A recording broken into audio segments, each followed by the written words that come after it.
우리 함께 찬양으로 고백하도록 하겠습니다.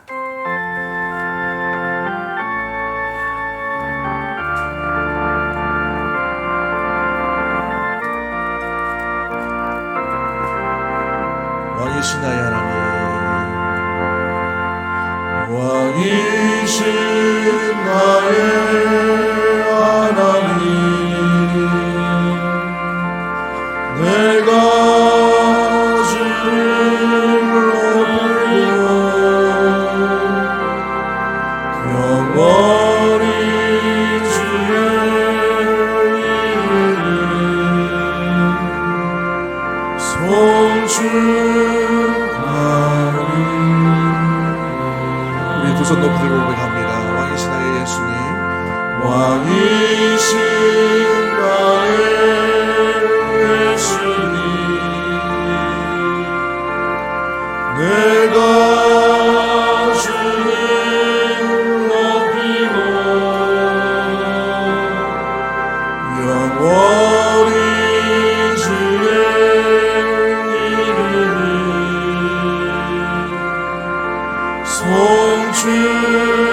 송축하리.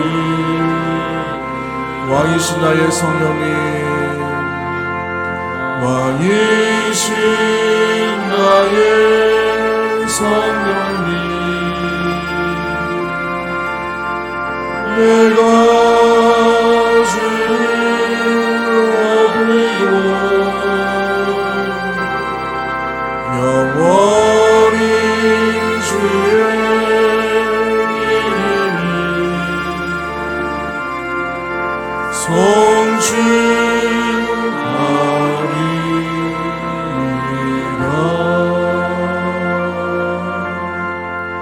할렐루야.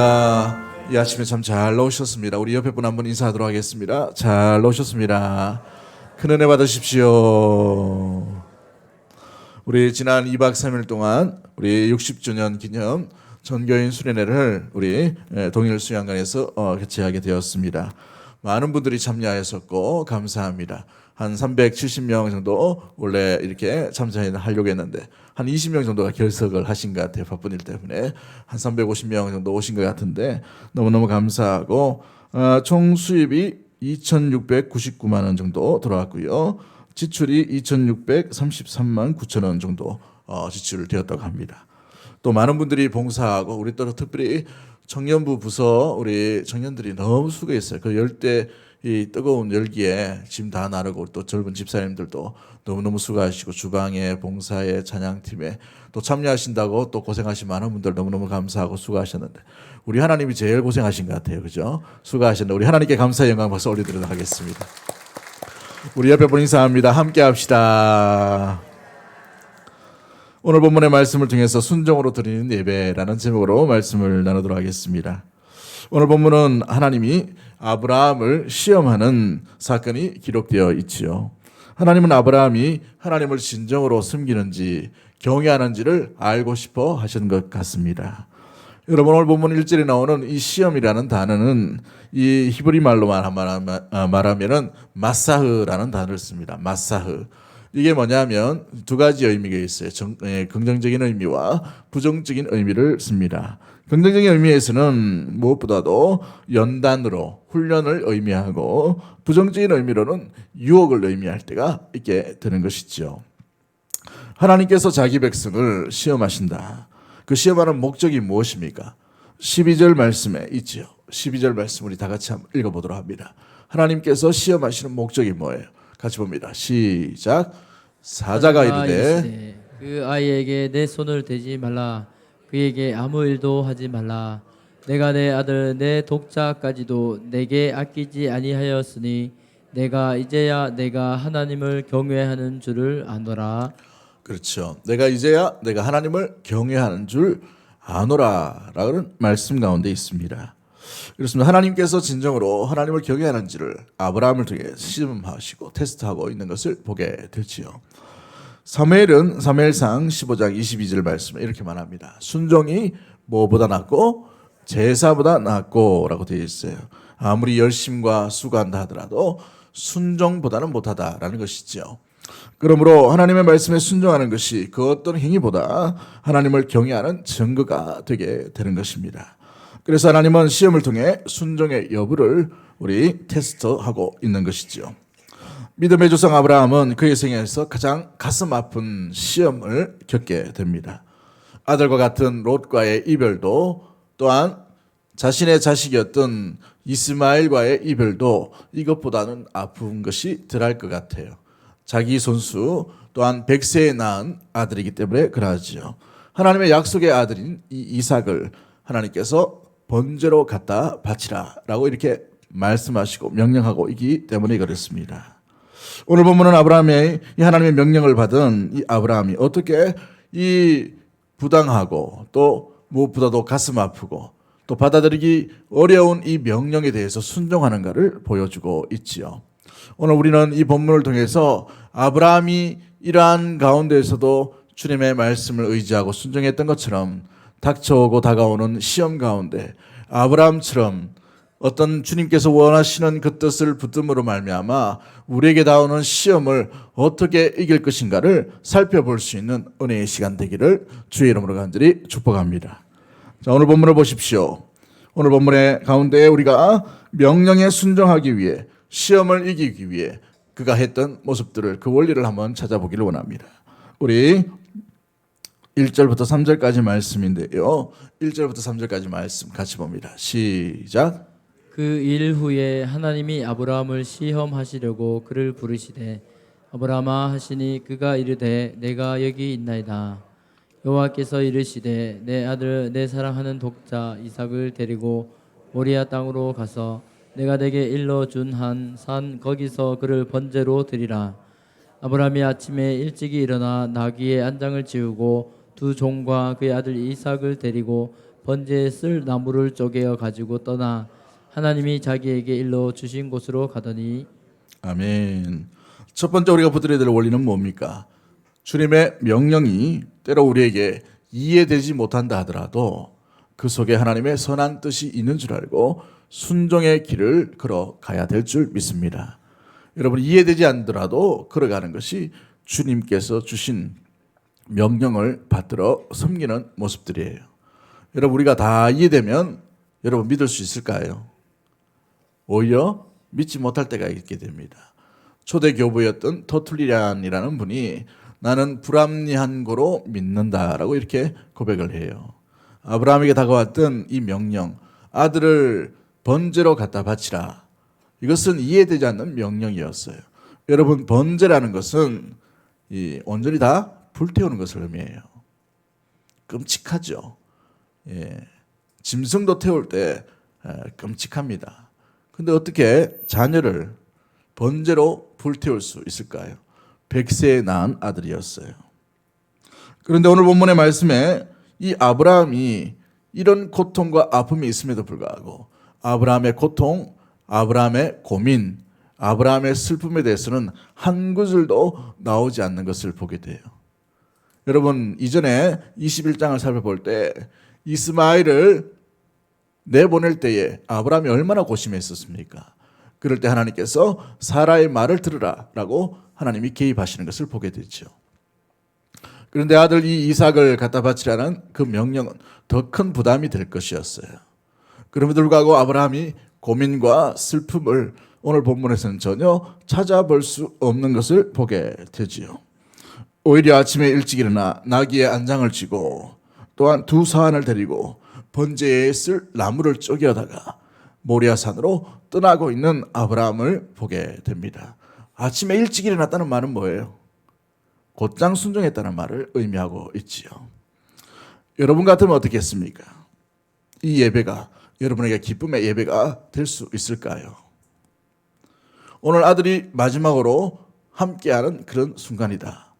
여러분, 슬픔의 예배이죠. 가고 싶지 않은 제사일 것입니다. 그런데 아브라함은 그 슬픔의 모습, 고민의 모습이 오늘 본문에 전혀 기록되지 않고 아침에 일찍 일어나 하나님이 주신 명령대로 순전하게 따르고 있는 모습들을 보게 됩니다. 왜 아브라함에 대해서 이 슬픔이 기록되지 않았을까요? 왜 아브라함은 곧장 순종하는 모습을 보여주고 있습니까? 아브라함이 냉혈 인간이어서 그렇습니까? 자기 아들을 갖다 바치는 데에서 부담이 없어서 그랬을까요? 유대 전성에 의하면 이 상황에 대해서 여러 가지 풀이를 합니다. 그 풀이를 할 때 이렇게 얘기해요. 아브라함이 모리아산으로 내려올 때 그의 눈이 실명하였다. 실명함으로 말미암아 손에 이삭의 어깨에 손을 얹고 그래서 이삭을 의지해서 모리아산으로 내려왔다. 왜 눈이 실명했을까요? 여러분 정말 큰 스트레스와 큰 충격을 받으면 말문이 막히거나 눈이 멀 때가 종종 있게 되지요. 100세가 넘은 아브라함이 이 명령에 얼마나 고심을 했는지, 얼마나 가슴이 아팠는지, 얼마나 깊은 고민을 했는지를 알 수 있는 모습들이 아닌가 생각이 됩니다. 그래요. 아브라함은 어떤 말도 하나님께 대꾸하지 않습니다. 그저 침묵으로 일관하고 있는 것을 보게 되죠. 너무 큰 슬픔, 너무 큰 고통이 임하면 떠벌리기보다 침묵할 때가 있게 됩니다. 침묵으로 오히려 온전한 순종의 모습을 취하고 있는 아브라함의 삶의 모습을 볼 수 있는 것이지요. 어떻게 그것이 가능할 수 있었습니까? 아브라함의 삶에 돌아보건대 아브라함은 이해 못할 상황들이 너무나도 많았다는 것을 보게 돼요. 100% 이해되지 않더라도 하나님의 말씀이라면 따라갔던 것이 아브라함의 일생이었습니다. 75세 때 잘 살고 있던 아브라함이 갈대아 우르에서 주님께서 원하고 지시한 땅으로 나아가라, 이사하라, 나아가라고 얘기하실 때에 그 명령 역시도 뭔가 맞지 않는 명령이에요. 어찌 보면. 그러나 아브라함은 말씀을 쫓아 나아가게 된 것을 보게 되죠. 순간순간마다 하나님이 약속하신 것, 애굽에서 건지시고 또 기근에서도 건지시고 블레셋 왕으로부터 건짐을 받고 수많은 전쟁에서도 건짐을 받았던 그 인생을 돌아볼 때에 하나님이 함께 하시고 하나님의 선한 뜻이 분명히 그의 인생 가운데 있다는 것을 그는 알고 있었다는 사실이에요. 여러분, 하나님의 선하신 뜻, 하나님의 계획은 선하신 뜻이다 라는 것을 알고 있다면 이해되지 못한다 하더라도, 내 마음에 와닿지 않는다 하더라도, 내가 완전히 소화되지 못한다 하더라도 순종할 수 있는 모습들을 취할 수 있기 때문이지요. 아브라함은 바로 그러한 모습들 가운데 있게 됩니다. 사랑하는 성도 여러분, 여러분은 어떻습니까? 이해되지 않는 말씀이 올 때에, 마음에 부담스러운 말씀이 올 때에, 주님께서 내게만 그런 명령을 주실 때에 여러분은 어떤 태도를 취하십니까? 하나님은 신실하신 하나님인 줄 믿습니다. 사랑의 하나님인 줄 믿습니다. 온전하신 하나님인 줄 믿습니다. 완벽하고 완전한 하나님인 줄 믿습니다. 그러기에 그 하나님이 주신 명령은 언제나 완전한 명령이에요. 언제나 완벽한 명령이라는 사실입니다. 내 마음에 이해가 되지 못한다 하더라도 때가 지나고 나면 하나님의 선한 뜻이 분명히 드러나게 될 줄 믿습니다. 아브라함은 삶에 이런 경험으로 인하여서 100% 이해되지 않지만 하나님의 선한 뜻이 있는 줄 알고 명령을 의지하고 순종의 발걸음으로, 순종의 예배자로서 모리아산으로 아들을 번제로 바치기 위해 나아가고 있다는 사실입니다. 그런데 이 삶 가운데서 하나님 뜻을 모르고 하나님의 말씀에 순종하려고 할 때에 가장 중요한 자세가 있어요. 우리 1절 말씀을 다시 한번 읽어볼까요? 1절 말씀 같이 봅니다. 시작. 그 일 후에 하나님이 아브라함을 시험하시려고 그를 부르시되 아브라함아 하시니 그가 이르되 내가 여기 있나이다. 여러분, 아브라함을 하나님께서 부르셨어요. 그럴 때 아브라함이 하나님께 어떻게 대답합니까? 내가 여기 있나이다 라고 되어 있죠. 영어로 말하면 Yes, here I am 라고 이렇게 풀이를 하게 됩니다. 여기 있습니다. 이 히브리 말로 말하면 이 히네니라는 단어를 써요. 히네니, 주여 말씀하옵소서, 듣겠나이다. 종의 자세로 나온 것을 보게 되죠. 여기 있습니다 라는 것은 시종이 주인의 명령에 어떤 명령이든지 그 명령을 즉시 따르기 위해 준비하고 있는, 대기하고 있는 그 자세를 의미하고 있어요. 아브라함이 1절에 어떻게 하나님의 말씀을 받아들이고 있는지를 보여주고 있죠. 부당한 명령, 고통스러운 명령, 내 마음 가운데 이해되지 않는 명령이지만 주여 종이 여기 있습니다. 종이 주의 말씀을 듣기를 원합니다. 여기 있습니다라는 자세, 이 자세를 잊지 않는 믿음의 모든 가족들 되기를 주의 이름으로 간절히 축복합니다. 사무엘이 하나님을 알지 못할 때에 주의 부르심 가운데 처음으로 대답한 것이 무엇입니까? 여기 있습니다. 말씀만 하옵소서. 주의 종이 듣겠나이다 라고 되어 있죠. 경청의 자세가 되어 있는 것을 보게 돼요. 그렇습니다. 이해하지 못한다 하더라도 우리는 주의 말씀을 경청해야 할 줄 믿습니다. 이것이 바로 주님 앞에 순종하는 자로 온전히 나아가게 되는 삶의 모습인 것이지요. 예배의 출발은 경청이에요. 예배의 시작은 경청이라는 것입니다. 경청이 되지 않으면 예배드림이 온전히 드려지지 못하게 되어 있어요. 부당한 말씀이라도 내 귀에 들리고 고통스러운 말씀이라도 내 마음 가운데 주님의 말씀으로 들려져야 비로소 예배가 시작되게 되는 것이죠. 예배의 시작이 준비되셨습니까? 주님께 부름받은 믿음의 성도들이 무엇이든지 할 준비가 되셨나요? 이해되지 않더라도 순종의 자리를 떠나지 않는 믿음의 모든 가족들 되기를 주의 이름으로 간절히 축복합니다. 두 번째 모습은 뭘까요? 우리 4절부터 8절까지 내용을 살펴보면 이 두 번째 원리는 하나님의 부르심에 하나님께서 직접 준비하신다는 사실이에요. 누가 준비하신다고요? 하나님이 준비하십니다. 이 사실을 믿어야 돼요. 이 사실을 믿었기 때문에 이 그와 같은 정말 고통스러운 시험을 이 아브라함이 이길 수 있었다라는 사실이에요. 여러분, 만약 이 명령을 우리가 받았다면 어떻게 해야 됩니까? 여러분이 정말 견딜 수 없는 명령을 하나님으로부터 아니면 직장 상사로부터 아니면 이웃으로부터 또 부모님으로부터 받았다라고 생각되면 어떻게 해야 돼요? 설명을 해달라고 하겠죠. 그렇죠? 이유가 뭐냐고, 왜 나한테 얘기하시냐고. 옆집에 믿음 좋은 사람도 있고 옆집에 실력 좋은 어떤 대리도 있고 이런데 그 사람에게 시키지 왜 내게 이런 부당한 명령을 내립니까? 라고 설명을 해달라고 합니다. 그런데 이 아브라함은 어떤 설명도 하나님께 구하지 않아요. 이전에 아브라함과 완전히 달라졌어요. 이전에 아브라함은 어떻게 됩니까? 하나님께 뜻을 구하지도 아니하고 애굽으로 내려갑니다. 하나님 뜻을 구하지 아니하고도 어떻게 해요? 자기 부인을 누이라고 속여버려요. 하나님께 구하지도 아니하고 어떻게 합니까? 자기의 여종을 취하게 되죠. 그런 실수 많은 아브라함인데 오늘 이 너무나도 충격적인 이 시험 앞에 아브라함이 하나님 앞에 하나님께는 전혀 설명을 구하지 않고 있다는 사실입니다. 100세가 넘고 약속의 아들을 받다 보니 이제 그의 삶의 중심이 어디로 향하는지를 분명히 보여주고 있는 것을 보게 되지요. 왜 아브라함은 하나님 앞에 이 부당한 명령이요 고통스러운 명령 앞에 설명을 요구하지 않았을까요? 하나님께서 하나님의 일을 직접 준비하심을 믿고 있는 것이에요. 우리 오늘 본문, 우리 본문을 한번 읽어볼까요? 7절부터 8절 말씀이네요. 7절부터 8절 말씀 같이 봅니다. 시작. 이삭이 그 아버지 아브라함에게 말하여 이르되 내 아버지여 하니 그가 이르되 내 아들아 내가 여기 있노라. 이삭이 이르되 불과 나무는 있거니와 번제할 어린 양은 어디 있나이까. 아브라함이 이르되 내 아들아 번제할 어린 양은 하나님이 자기를 위하여 친히 준비하시리라 하고 두 사람이 함께 나아가서. 여러분, 아브라함의 고백을 한번 보십시오. 어린 아들 한 10대 정도가 되어요. 10대 정도가 된 이 이삭이 자기 아버지에게 묻습니다.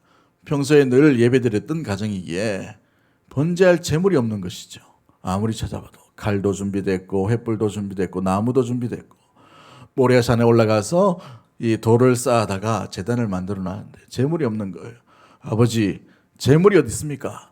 라고 말할 때 아브라함의 신앙의 고백이 여기에 담겨져 있습니다. 8절 다시 한번 읽죠. 시작. 아브라함이 이르되 내 아들아 어린 양은 하나님이 자기를 위하여 친히 준비하시리라 하고 두 사람이 함께 나아가서. 두 사람이 함께 걷는 그 길 가운데 아들에게 어떤 신앙을 보여주고 있습니까? 아들아, 어린 양은 누가? 하나님이 누구를 위해? 자기를 위해 친히 직접 준비하시리라 라고 고백하고 있어요. 지금까지 살아보고 지금까지 진행해 보니 100여 년의 인생 가운데 그가 돌아본 하나님은 하나님의 일을 하나님이 직접 이루어 가신다는 사실이에요. 하나님의 능력을 베풀어 주신다는 것이죠. 살아계신 하나님을 만났다는 것입니다. 하나님은 하나님의 언약 백성을 지키시기를 온전히 하신다는 것입니다. 아비멜렉에게 빼앗겼던 아내를 그 꿈속에 그 밤에 무시무시한 하나님으로 등장하셔서 기겁을 하게끔 그런 만들어 가시는 하나님, 개입하시는 하나님이에요. 300여 명만 데리고 여러 가지의 이 군대, 연합 군대를 쳐부실 수 있는 능력의 하나님이 그 하나님이셨어요. 하나님은 하나님의 일을 하실 때 하나님께서 직접 하나님의 계획들을 마련해 가시고 준비하신다는 사실들을 그는 알고 있었다는 사실입니다. 그 하나님을 만나서 그 아들에게 그 하나님을 소개하고 있어요.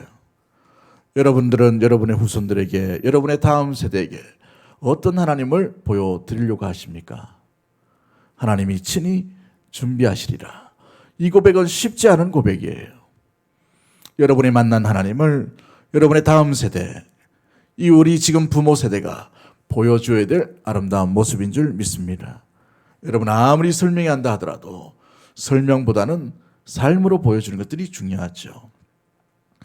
그의 인생을 돌아볼 때에 그의 아들에게 물려줄 수 있는 신앙의 고백은 하나님은 하나님의 일을 위해 하나님께서 직접 이 일을 준비하실 거야 라는 고백이었어요.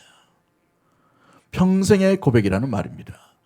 아브라함이 아들에게 신앙의 유산으로 들려준 유일한 성경 구절이 오늘 우리가 읽었던 8절의 말씀이에요. 하나님이 친히 준비하시리라. 여러분은 어떤 하나님을 여러분의 후손들에게 보여주시려고 하십니까?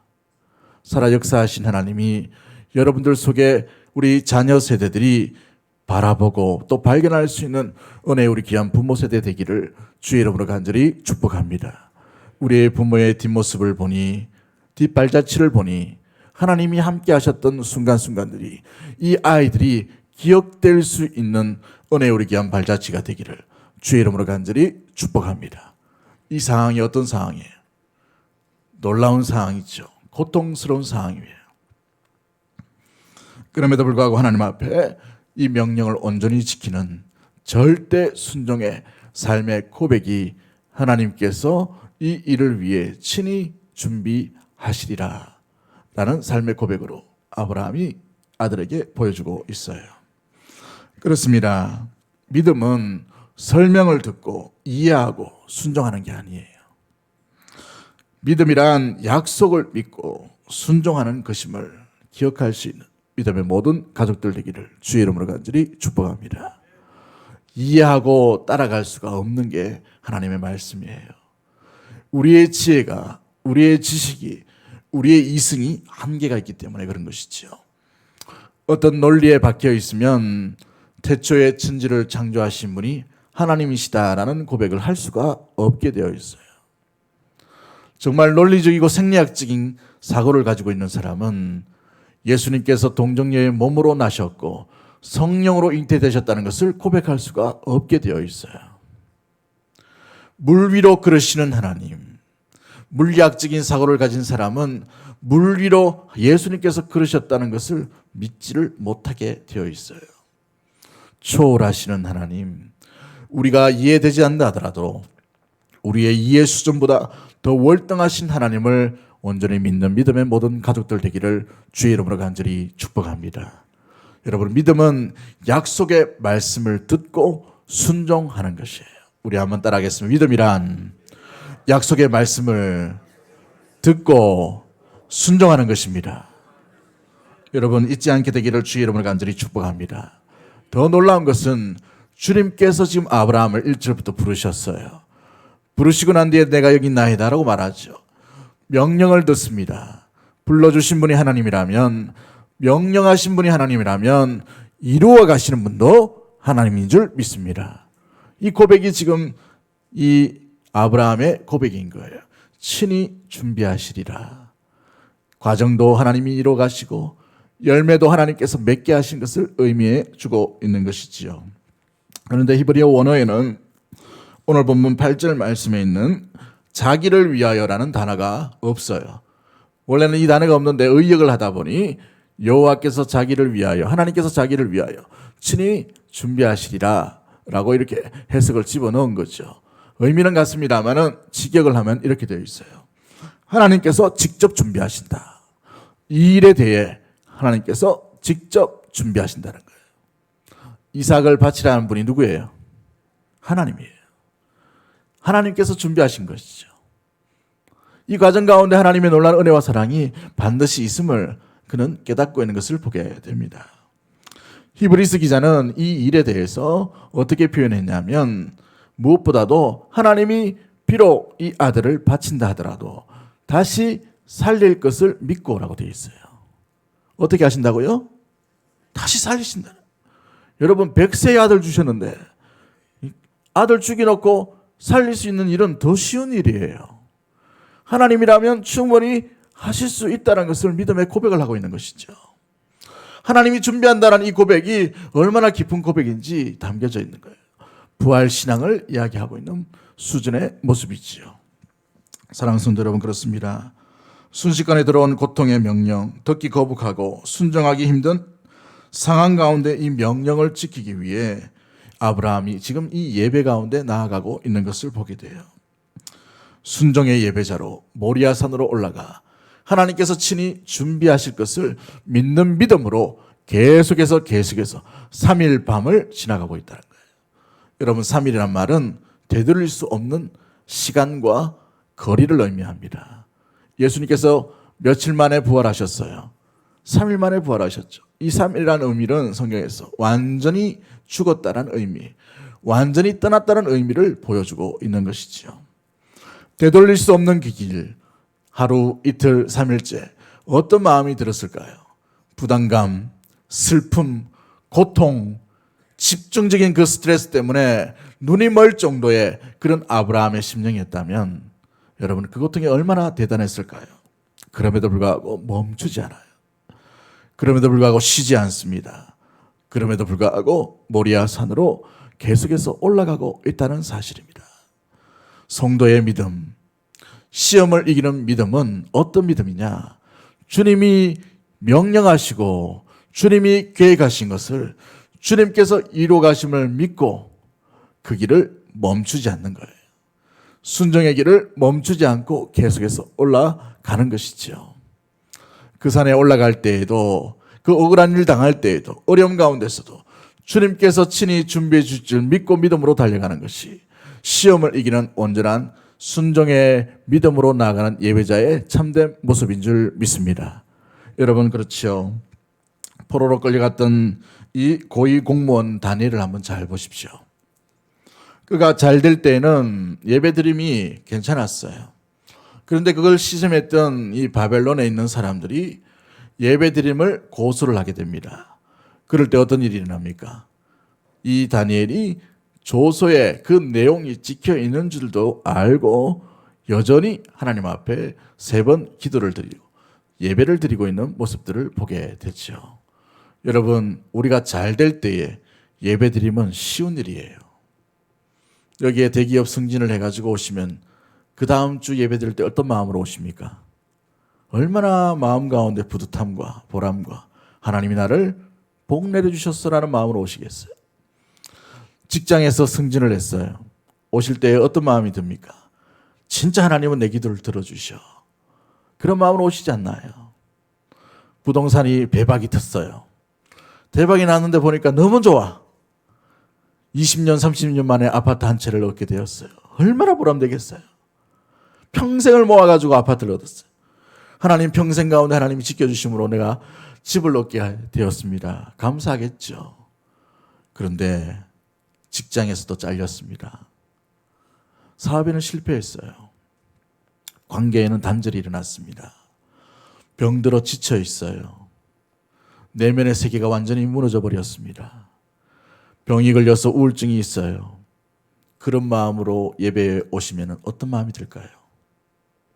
지금 아브라함은 그런 심정으로 하나님 앞에 달려가고 있는 모습들이 아닐까요? 그러나 그 중심에 잊지 않았던 것은 모리아 산으로 올라갈 수 있었던 이유가 뭐예요? 하나님께서 명령하신 것은 하나님께서 분명히 직접 이루심을 믿는 믿음 가운데 있었다는 사실입니다. 여러분, 좋을 때에 드리는 예배도 우리가 드릴 수 있지만 가장 슬플 때, 가장 가슴 아플 때, 가장 무너져 있을 때에, 가장 낙심이 들 때에, 가장 우리의 근간이 파괴된 그런 순간에도 우리는 예배의 자리로 나아가는 믿음의 성도가 되어야 될 줄 믿습니다. 할렐루야. 이 세상이 심상치 않죠. 점점 어려움이 있어요. 그러나 그 어려움 속에서도 사랑하는 성도 여러분, 낙심과 슬픔과 근심 가운데서도 주님 앞으로 온전히 올라가는 아브라함의 신앙처럼 우리는 예배 자리로 날마다 나아가게 될 줄 믿습니다. 그것이 바로 믿음 있는 삶의 성도의 모습인 것이지요. 성도를 향한 하나님의 계획은 평안이에요. 예레미야서 29장 11절 말씀에 나 여호와가 말하노라. 너희를 향한 나의 생각은 내가 안 하니 재앙이 아니요 곧 평안이요 너희 장래에 소망을 주려 하는 생각이라 말씀을 하고 계십니다. 그렇습니다. 변치 않는 마음으로 부르신 곳에서 예배하는 우리가 되기를 주의 이름으로 간절히 축복합니다. 마지막 세 번째로 우리가 바라볼 수 있는 것은 무엇입니까? 이 시험을 이겼던 원리가 어떤 것일까요? 9절부터 14절까지의 많은 말씀 가운데 있죠. 주님의 명령에 순종할 때에 순종의 자리 그 끝자락에서 주님께서 드러내시는 뜻이 반드시 있다는 사실이에요. 주님께서 주님의 시험을 하시는 그 뜻을 미리 얘기해 주시면 그 시험에 맞춰 가지고 준비를 할 수 있잖아요. 그렇죠? 여러분 어떤 과목에 시험을 준비할 때 과목의 범위를 줍니다. 1페이지부터 300페이지까지. 범위를 주면 그 범위 안에 교수님이나 선생님이 문제를 내겠죠. 그러면 그 출제 의향을 따라서 준비를 합니다. 그래서 301페이지는 봅니까 안 봅니까? 시험 진짜 하도 오래돼가지고. 그죠? 안 봐요. 그죠? 시간 아깝잖아요. 딱 그 페이지만 봅니다. 대부분이. 물론 공부 잘하는 분은 더 하겠지만. 그러나 그 출제 과정 가운데 거기를 봐요. 코드를 맞추는 것이죠. 하나님께서 이 시험의 목적이 미리 알려주셨으면 아브라함이 근심도 하지 않고 걱정도 아니하고 그냥 그대로 이렇게 맞춰가겠죠. 뜻을 아니까, 계획을 아니까. 그죠? 결국 이것 때문에 그러면 맞춰갈 수 있어요. 우리 하나님은 그런 하나님이 아니셔요. 순종의 깊이를 보고 있는 것이죠. 여러분 언제 하나님께서 하나님의 뜻을 온전히 드러내 보이십니까? 칼을 들고 결박되어 있는 아들, 그 하나는 상상을 해보세요. 10몇 살짜리를 100몇 살 된 노인이 결박할 수 있겠습니까? 쉽지 않아요. 이삭의 입장을 한번 잘 보십시오. 어떻게 했을까?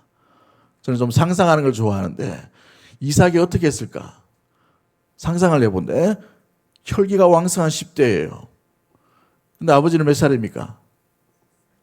100살이 넘었어요. 싸우면 누가 이길 것 같아? 아들이 이기죠. 그런데 어떻게 결박당했을까요? 칼로 위협해가지고 눈을 감았을 것 같아요. 결박 당하는 것이죠. 스스로 당한 거예요. 그 아버지의 그 아들인 것을 보게 됩니다. 물론 성경에는 없어요. 상상을 해본 결과이죠. 여러분 그 상황 가운데에 칼을 들고 아버지가 자기를 죽이려고 하는, 내리치려고 하는 그 순간에 그때야 비로소 하나님께서 음성으로 멈추라라고 합니다. 아브라함을 부르셨어요.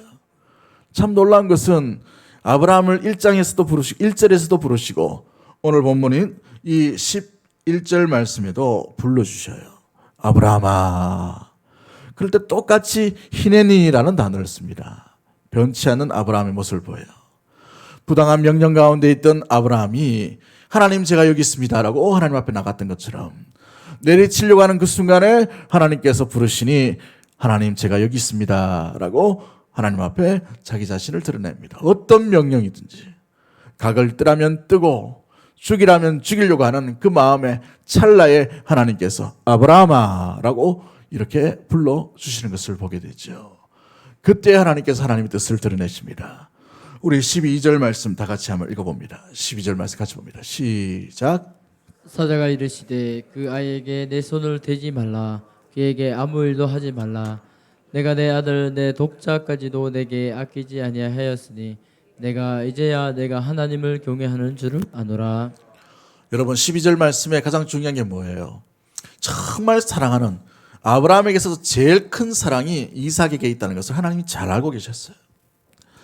그런데 그 제일 사랑하고 있는 이 이삭보다 네가 나를 더 붙드는구나, 나를 사랑하는구나, 이걸 알게 되신 것이죠. 진짜를 드러내게 하신 것을 보게 됩니다.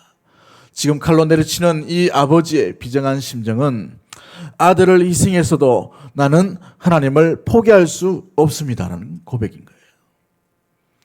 나는 이 세상 가운데 수만 금과 수많은 명예와 수많은 어떤 부귀 혜택을 누린다 하더라도 하나님만은 포기할 수 없습니다라는 고백이라는 것이죠. 여러분의 고백이 되기를 주의 이름으로 간절히 축복합니다. 그러기에 하나님께서 그것을 보시고 그 사랑을 파악하시고 알고 그 아들의 그 생명을 살려주시는 것을, 그로 인하여서 여호와 이레라는 여호와께서 준비하신다는 13절과 14절의 말씀이 드러나게 된 것입니다. 빨리 하나님의 뜻을 드러낸 게 아니에요. 순종의 끝자락 가운데 하나님은 하나님의 뜻을 드러내신다는 거예요. 사랑하는 성도 여러분, 우리는 언제까지 어디까지 순종을 해야 될까요? 적당한 선에서 이 정도면 하면 되는데 라는 생각을 하겠죠.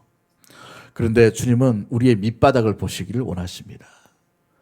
밑바닥의 중심에 뭐가 있는지, 아들이 숨겨져 있는지, 자기 욕심이 있는지, 자기의 내면의 생각이 있는지, 하나님이 있는지, 하나님을 붙들고 있는 아브라함을 발견하시자 즉시로 그 팔을 멈추게 하시는 하나님의 놀라운 개입하심이 나타나게 된 것이죠. 사랑하는 성도 여러분, 순종은 그러기에 끝까지 하는 거예요. 어느 목사님이 설교할 때 끝까지 충성이라고 자기 좌우명을 삼는 것을 보게 되었어요. 들었는데 여러분, 순종도 끝까지 순종해야 돼요. 한번 따라하겠습니다. 순종은 끝까지 하는 겁니다. 순종은 끝까지 하는 겁니다. 끝까지 순종하는, 그러므로 말미암아 주의 뜻이 온전히 드러내는 믿음의 모든 가족들 되기를 주의 이름으로 간절히 축복합니다. 우리 정경인 수련회 둘째 날에 이 점심 이후에 우리 영화를 하나 틀어줬죠. 첼로 역적이라는 영화. 보신 분도 있고 안 보신 분도 있는데 책이 더 좋아요. 책이 이렇게 좋은 책이니까 한 번씩 꼭 읽어보시면 좋을 것 같아요. 거기 보시면은 크리스찬이 성도가 멸망의 도시를 탈출해서 진흙구덩이에서 겨우 건짐을 받습니다. 인도자인 전도자를 만나게 된 것이죠.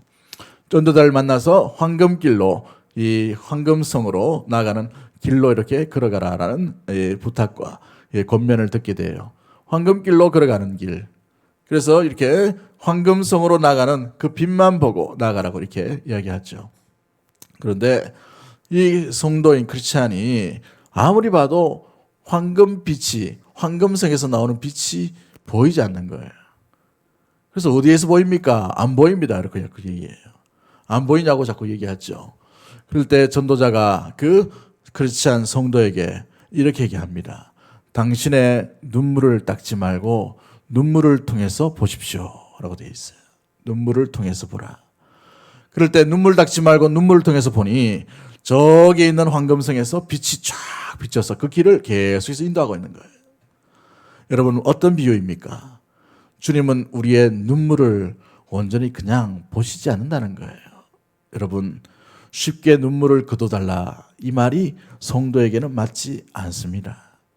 성도는 눈물을 통해 주의 십자가를 지고 눈물을 통해 주님을 사랑하고 그 눈물 끝에 주님의 뜻을 발견하는 존재인 줄 믿으시길 바랍니다. 사랑하는 성도 여러분, 눈물 닦으려고 하지 말고, 쉽게 하려고 하지 말고, 눈물을 귀하게 여기시는 주님 앞에 주님이 부탁하신 그 사명들, 순종의 끝자락에서 주님의 온전한 뜻이 드러날 때까지 멈추지 않는 순종의 예배자, 순종의 길을 걷는, 그러므로 말미암아 우리에게 다가오는 시험도 능히 이길 수 있는 은혜, 우리 귀한 믿음의 모든 가족들 되기를 주의 이름으로 간절히 축복합니다. 우리 찬양 하나 할까요? 아무도 예배하지 않는 그곳에서 주님을 예배하리라. 우리 믿음으로 한번 고백하도록 하겠습니다.